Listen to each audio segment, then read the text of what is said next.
selama ini kan peternak kita itu hanya sambilan, dwiguna ya, bisa telur, bisa nanti daging, bisa segala macam. Nah, dari situ kita ingin lebih cepat lah. Peternak itu kan kesulitan untuk mendapatkan bibit unggul ayam kampung. Ya, jadi misalkan ada yang memproduksi bibit itu jumlahnya nggak banyak dan peluangnya masih banyak. Nah, untuk cari yang ayam kampung asli ini peternak masih kesulitan. Itu yang memotivasi kami bagaimana bikin bibit ayam kampung unggul yang kontinu begitu.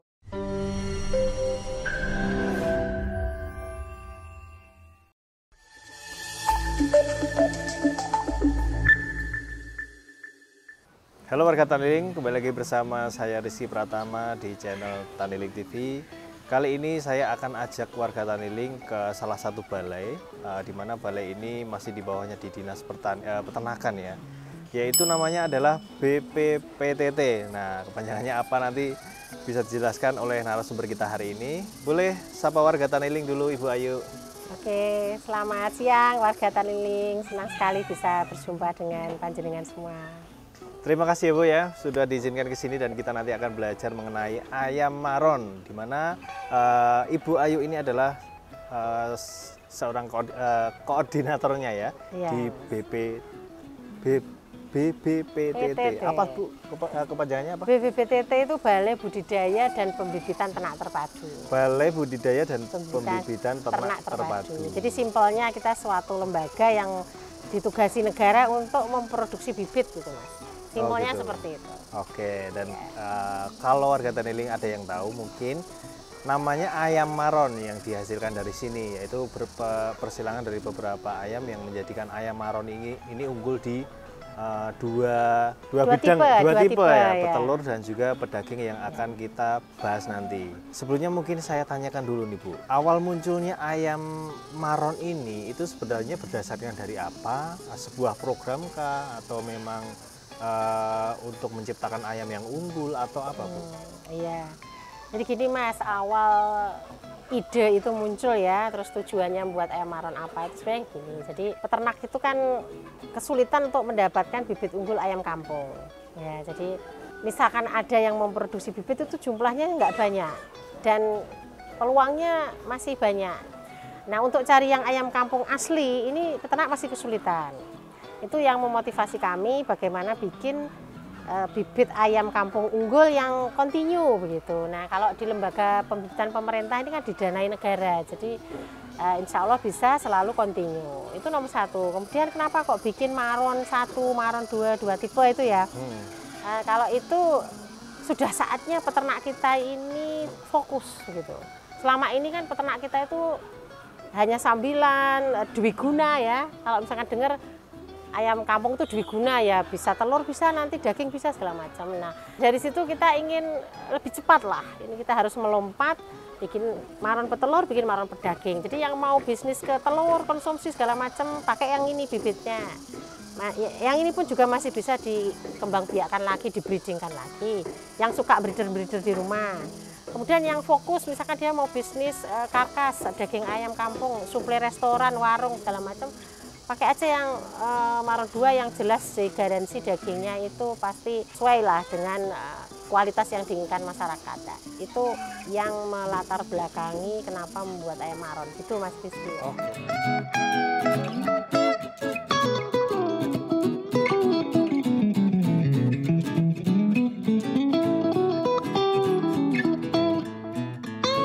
Setahun bisa 2 kali panen, perawatan relatif mudah dan potensi keuntungan mencapai ratusan juta rupiah. Bagi yang ingin memulai budidaya anggur tapi bingung mulai dari mana, jangan khawatir. Taniling menyusun e-book panduan praktis untuk budidaya anggur dari 0 sampai panen. Dapatkan diskon khusus untuk pembelian hari ini, linknya ada di bio deskripsi.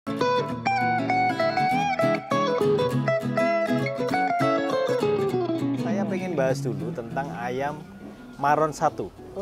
Yang spesialisasi dari ayam petelur. Itu boleh direview Bu, silakan. Atau Gitu. disebutkan speknya, Boleh. keunggulannya dan lain sebagainya. Jadi ayam maron 1 itu seperti ini Mas, kira-kira gambarannya. Jadi kenapa dia tipe petelur? Jadi kita menggunakan basic ayam-ayam kampung yang petelur. Jadi kalau di kami menggunakan ayam Arab. Ya. Oke. Terus kenapa kok harus disilangkan? kenapa nggak saya jual ayam Arab aja, saya seleksi bagus jual.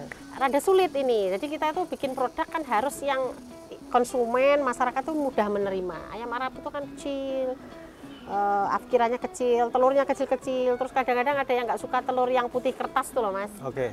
Itu dianggapnya itu palsu, nggak telur ayam kampung. Jadi ya harus sabar memang dengan konsumen. Mereka maunya telur yang sedikit lebih krem. Oke. Putih sedikit lebih krem, persis seperti telur ayam kampung yang dalam persepsi masyarakat. Sehingga kita cross dengan Lingnan. Ya, Lingnan ya, Lingnan. Kenapa kok Lingnan? Kenapa nggak pakai kedu atau apa? Kan kita punya kedu ya. Karena Lingnan ini lebih tenang. Dia bisa mengecilkan agresifnya si Arab ini. Arab ini agresif, tapi dia daya tahan tubuhnya bagus. Terus Lingnan ini lebih tenang, sehingga nanti jadinya si Maron 1 kan lebih tenang ayamnya, tapi lebih tahan terhadap penyakit. Terus adaptifnya bagus. Adaptif itu gini, Arab ini tahan adaptif pergantian pakannya kadang gonta-ganti, itu cenderung lebih tahan Maron itu. Produksinya pasti turun kalau pakannya kurang bagus ya, tapi seenggaknya dia nggak mati gitu Mas. Tingkat stresnya itu bisa ditekan. Itulah membuat Maron 1. Dan saya pantau ya di peternak gitu, beberapa yang cerita, terus saya juga ikut beberapa grup. Ya alhamdulillah Maron 1 ini cenderung dikawin dengan apa aja, sifat pewarisannya masih bagus. Jadi kalau secara orang genetis itu bilang ini dia len betina. Kemudian kalau karakteristik secara detail ya, dia produksinya itu lebih dari 220 ya per tahun. Jadi kalau 1 bulan itu 20 butir itu nelur lah dia. Terus dia nggak mengeram itu 5% lah ya. Dosis harian pakannya juga normal aja, 100 gram per hari. Itu ya umumnya ayam kampung segitu ya, 90, 100, 110. Terus dengan postur yang puletnya itu besar. Jadi Maron 1 itu puletnya siap telur tuh harus 1,5 minim ya. Kalau nggak 1,5 itu frame reproduksinya nggak kebentuk tuh Mas. Berarti proses pemeliharaannya tadi mungkin ada yang belum benar. Itu kira-kira karakteristik Maron 1 ya Mas ya. Maron 1, oke. Oke, kemudian mungkin di ayam Maron 2 ya, yang tipe pedaging itu boleh dijelaskan itu. Oke. Jadi ayam Maron 2 itu kalau kami membahasakan dia final stock sebenarnya. Terus kita sudah menggunakan gen lain yang kita pakai kedu. Nah, karena Maron 2 ini mau kita jadikan ke pedaging, karena kedu itu kualitas dagingnya bagus, wes jaminan pokoknya. Seratnya itu halus, warnanya coklat krem gitu. Enak pokoknya Mas, itu sudah pede. Jadi jualnya pede gitu. Dagingnya itu pede kita. Nah, sehingga kedunya ini di sini kita upgrade dulu.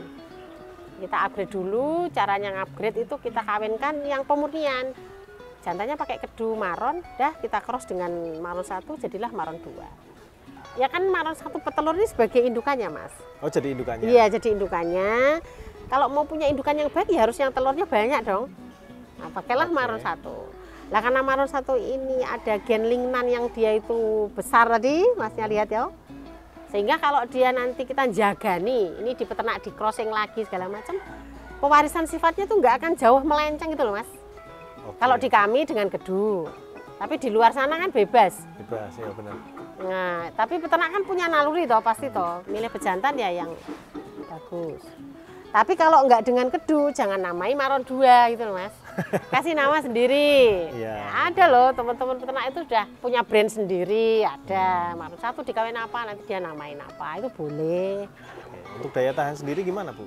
Maron 2 itu satu, dia walaupun dicampur banyak dia nggak kanibal.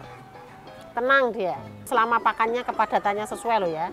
Selama pakan yang dikasihkan sesuai, kepadatan kandang sesuai, tidak panas, tidak heat stress ya, dia nggak ada kanibal sama sekali. Itu sudah terbukti, kita sudah mantau dari mulai peternak kecil sampai yang ribuan ya, itu nggak ada kasus kanibal. Itu aman berarti. Kemudian dia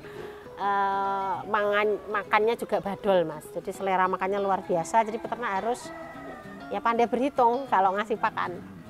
Terus nanti dia 70 hari Maron 2 itu sudah bisa dipanen yang size kecil, yang betina itu kan biasanya agak kecil tuh, 8 on, 9 on 1 kilo itu pasti udah kecapai. Terus nanti yang speknya panenan 1,1, 1,2 ya 80 hari kecapai. Nah ini menarik nih, ayam maron 1 dan 2 nih. Iya. Ini sebenarnya kalau dari sisi apa namanya tujuannya sendiri itu menciptakan ayam kampung yang unggul nih, dan mungkin akan tersebar juga ke masyarakat. Itu apakah ada tips tersendiri Bu dari jenengan untuk disampaikan? Misalkan ada mau yang peternak pemula nih, gimana cara menghandle atau merawat ayam maron 1 maupun maron 2 gitu. Secara umum begini, maron 1 ini dirancang untuk petelur, sehingga memeliharanya sejak DOC anak ayam sampai dengan umur 5 bulan, kan 5 bulan bertelur nih Mas. Itu berikanlah pakan dengan rambu-rambu petelur. Rambu-rambu petelur itu beda nanti dengan pakan pedaging, beda fokusnya. Kalau rambu-rambu petelur kita mau membentuk frame reproduksinya, uritan itu Mas, saluran telurnya. Nah, kalau penggemukan kita membuat si ayam ini cepat gemuk supaya cepat dipanen, 3 bulan itu tadi misalkan maksimal. Nah, apa aja tipsnya ya? Yang maron 1 petelur itu yang pertama sama untuk 0 sampai 1 bulan sama. Kemudian yang kedua ketika masuk fase grower istilahnya. Grower itu gunakan pakan grower awal, grower 1 itu proteinnya diturunkan. Kalau penggemukan itu kan protein tinggi terus Mas. 22, 20, nanti 18 pun kalau udah ngirit ibaratnya itu pakan ngirit. Itu proteinnya diturunkan biar nggak kegemukan ayamnya. Terus kemudian nanti grower 2 diturunkan lagi. Misalkan 22 menjadi 20 menjadi 18 kayak gitu. Nanti ada pakan jadinya ada, formulanya menyesuaikan, persentase formulanya. Sampai ke umur menjelang pre-layer. Pre-layer itu berarti kan menjelang 4 bulan ya, karena dia layernya 5 bulan, 4 bulan. Itu proteinnya mulai dinaikkan sedikit, kan dia sudah mau ngendok tuh. Oke. Nah, itu dinaikkan sedikit sampai dengan dia bertelur, itu biasanya kita pakai protein 16. Kalau kami breeder pakai 17 supaya kuning telurnya biar besar Mas, karena ditetaskan toh. Tapi kalau peternak di rumahan boleh pakai protein 16 saja, lemaknya 3. Jadi kadang kalau nyampur-nyampur itu lemaknya masih ketinggian. Nah, ini bisa dipelajari lah, bisa Google ya. Rambu-rambu umumnya kan ada itu formulasi itu. Itu yang jadi itu tipsnya. Jadi sejak awal memang harus dirancang petelur. Terus nanti kalau udah bertelur itu ya, di awal bertelur itu kan nggak bareng tuh telurnya, 5%, 10%, 30%. Nah, itu kita bisa kasih semacam X stimulan, beli di pasaran ada, itu pemacu telur. Nah, setelah itu udah itu reguler aja pakannya segala macam. Kalau ada yang berani kadang kalau puncak produksi, nanti puncak produksi itu kan 8 bulan, 9 bulan tuh ada yang dosisnya ditambah. Sehingga harapannya bisa nembus 85% itu puncaknya. Oh. Nah, itu yang udah pinter itu Mas. Itu tergantung kita juga ya? Iya, tergantung peternaknya, udah pinter, itu Oh. udah hafal. Biasanya udah beberapa kali. Itu. Nah, Oke. terus satu lagi tipsnya jangan lupa pencahayaan. Dia butuh cahaya 18 jam minimum. Nah, itu malam harus dikasih lampu yang bagus, yang kuning itu. Bukan yang putih, yang kuning. Terus kalau kandangnya gelap ya siang harus dikasih lampu. Cahaya loh, bukan selalu cahaya matahari, cahaya. Terus ya dibuka. Terus kalau musim hujan itu kan kadang jam 3 udah redup banget ya Mas. Ya itu harus nyalakan lampu. Itu harus dipahami peternak supaya produksinya itu konsisten gitu loh, nggak naik turun gitu. Itu tips-tipsnya ya. Terus kemudian yang maron 2 itu tipsnya kayaknya fokus ke grading untuk keseragaman panennya biar bagus gitu. Jadi ayam kampung ini problemnya masih jantan betina itu agak gapnya Mas. Kan kita beli DOC itu ya ada jantan ada betina ya Mas, anggap aja 50-50 ya. Itu peternak harus telaten grading, misahin Mas. Jadi kalau yang kecil ya sama kecil, besar sama besar gitu loh, disekat gitu Mas kandangnya. Itu nanti keberhasilan panennya lebih bagus karena ayam ini karakternya satu makan berjamaah. Begitu ngasih pakan, nek panjangan Mas Rizky lihat pasti kan uyu-uyuan itu. Betul. Karakternya begitu, makan jamaah. Sehingga kalau yang kecil ya disepaki, yang besar dicucui kan kalah dia. Binatang yang teritorial juga dia itu grading dipisah. Itu tips-tipsnya ya. Kalau yang lain-lain standar aja kayaknya, mudah kok. Jadi pelihara ayam maron ini mudah. Jadi peternak warga itu optimis lah ya. Ini nggak sesulit yang dibayangkan itu.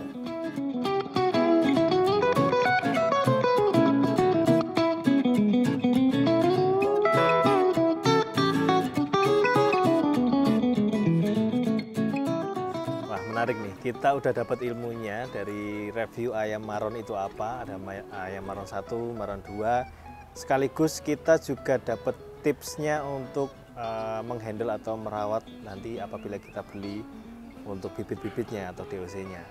Mungkin terakhir Bu, harapan dari Bu Ayu di balai ini, mungkin di ayam maronnya dan ke masyarakat peternaknya juga bisa, itu apa aja boleh disampaikan? Nah, oke. Harapannya ya Mas ya. Jadi kalau harapan banyak Mas, tapi ya coba saya diringkas gitu ya. Ya yang nomor 1 saya berharap bahwa ayam lokal kita ini bisa ke depan berkembang menjadi tuan rumah di negeri kita sendiri. Karena Indonesia ini sumber daya daging ayam itu secara nasional itu semua memakai sumber daya impor Mas. Jadi kalau yang kita makan sehari-hari itu kan ayam boiler itu ya, itu sumber dayanya impor, kontribusi ayam lokal kita itu rendah sekali. Yang pertama tentu harapannya dimulai dari para breeder dulu nih, yang mencetak bibitnya, kemudian yang lain-lain sudah waktunya kita peternak semua berjejaring. Jadi nanti ketika sudah bibitnya diproduksi, dipelihara, kita harus berjejaring supaya tidak ada lagi keluhan-keluhan pasar sepi, harga jatuh, segala macam itu loh. Itu kan bikin peternak kita gulung tikar.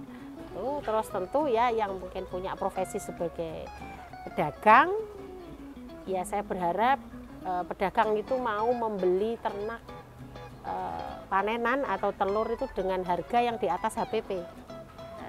Ini mungkin perlu kedepannya, harapan saya pribadi ini lebih tertata ya. Itu mungkin nggih. Oke, tepuk tangan untuk Ibu Ayu. Ibu Ayu, terima kasih banyak sudah membagikan banyak ilmu yang bisa kita bahas hari ini. Semoga menjadi manfaat dan berkah untuk kita semua. Amin. Dan warga Taniling nanti apabila ada yang tertarik untuk memulai beternak ayam maron, nanti bisa langsung datang ke sini atau bisa menghubungi di IG di bawah ini atau di website yang kita sertakan. Sekali lagi terima kasih Ibu Ayu. Sama-sama. Warga Taniling, jangan lupa like, komen, dan subscribe channel YouTube Taniling TV. Dan apabila ingin bertanya lebih lanjut secara langsung di video ini, bisa tulis di kolom komentar. Sekali lagi, apabila ada salah kami mohon maaf. Salam Taniling TV, bisnis agri tak pernah mati.